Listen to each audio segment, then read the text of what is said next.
Besar masyarakat tentu setuju jika sentuhan ajaib Sintayong telah membawa dunia sepak bola Indonesia ke arah yang lebih baik. Sedikit menarik ke belakang, pada 2010 timnas Indonesia menduduki peringkat 127 ranking FIFA. Namun, deretan penampilan buruk yang terjadi setelah itu membuat peringkat Indonesia turun hingga ke posisi 142 dunia. Seiring berjalannya waktu, penampilan inkonsisten timnas Indonesia membuat peringkat skuad Garuda merosot. Hal itu diperparah dengan dibekukannya PSSI pada 2015 silam. Puncaknya, timnas Indonesia sampai berada di peringkat 191 ranking FIFA pada 2016 lalu.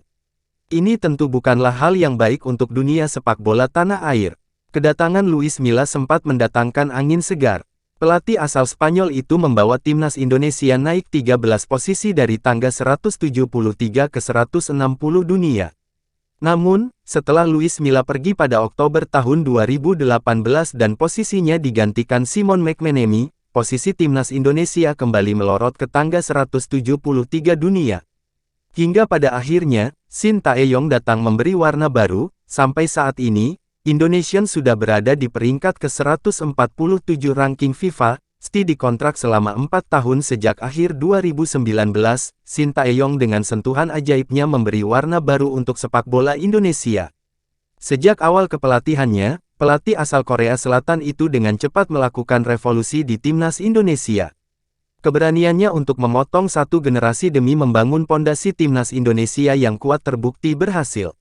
Meski belum mempersembahkan trofi, sentuhan ajaib Sintayong telah membawa dunia sepak bola Indonesia ke arah yang lebih baik. Hal itu terlihat dari capaian rekor yang diraih pelatih berusia 53 tahun itu untuk timnas Indonesia. Pertama, Sintayong sukses mengembalikan taring timnas Indonesia agar bersaing di Asia Tenggara. Terbukti di Piala AFF perdananya, Sintayong sukses menembus babak final. Di SEA Games 2021, dirinya juga sukses mempersembahkan medali perunggu. Berikutnya, Sintayong membuat timnas Indonesia berbicara banyak di kancah yang lebih tinggi, yakni level Asia. Terbukti, ex-pelatih timnas Korea Selatan itu mengantarkan timnas Indonesia di 3 level berbeda lolos ke putaran final Piala Asia U20, U23 dan Senior.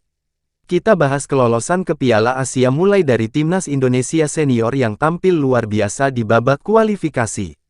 Meski satu grup dengan tim kuat sekelas Kuwait dan Yordania, Asnawi Mangkualam dan kawan-kawan sukses lolos lewat jalur runner-up terbaik. Ini menjadi kali pertama timnas Indonesia senior lolos putaran Piala Asia sejak 2007 silam atau 15 tahun yang lalu. Kini, Sintayong juga menunggu kedatangan senjata baru. Kedatangan senjata baru Sintayong untuk timnas Indonesia patut dinantikan. Pasalnya, banyak rumor telah bertebaran terkait dengan nama-nama pemain keturunan yang akan segera dinaturalisasi menjadi warga negara Indonesia, WNI.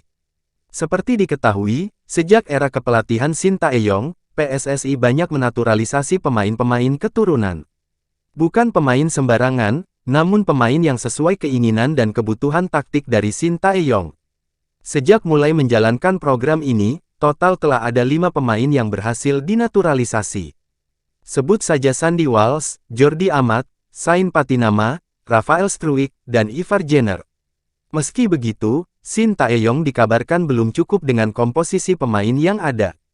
Melalui PSSI, Sintayong masih membutuhkan tambahan pemain keturunan untuk timnas Indonesia ke depan, khususnya di ajang Piala Asia 2023 yang digelar pada Januari-Februari tahun 2024. Ingar-bingar kedatangan senjata baru Sintayong pun perlahan mulai terjawab.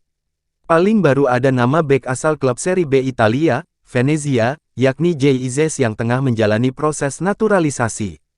Namanya mencuat setelah Ketua Umum PSSI, Erick Thohir mengunggah potret pertemuannya dengan bek berusia 23 tahun itu pada September tahun 2023.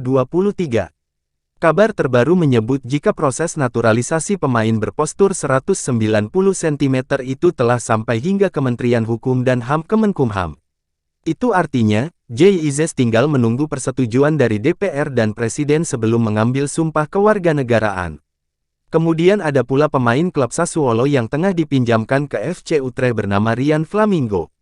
Menariknya, Kabar pemain berusia 20 tahun itu akan menjadi senjata baru Shin Tae-yong bukan datang dari Indonesia, namun dari media asal Korea Selatan, Base 11. Namun, PSSI belum memberikan sinyal bahwa Ryan Flamingo segera dinaturalisasi. Kendati demikian, pemain yang juga berposisi sebagai bek tengah itu telah memberikan sinyal yang cukup positif di laman Instagram pribadinya. Terima kasih telah menonton video kami sampai habis.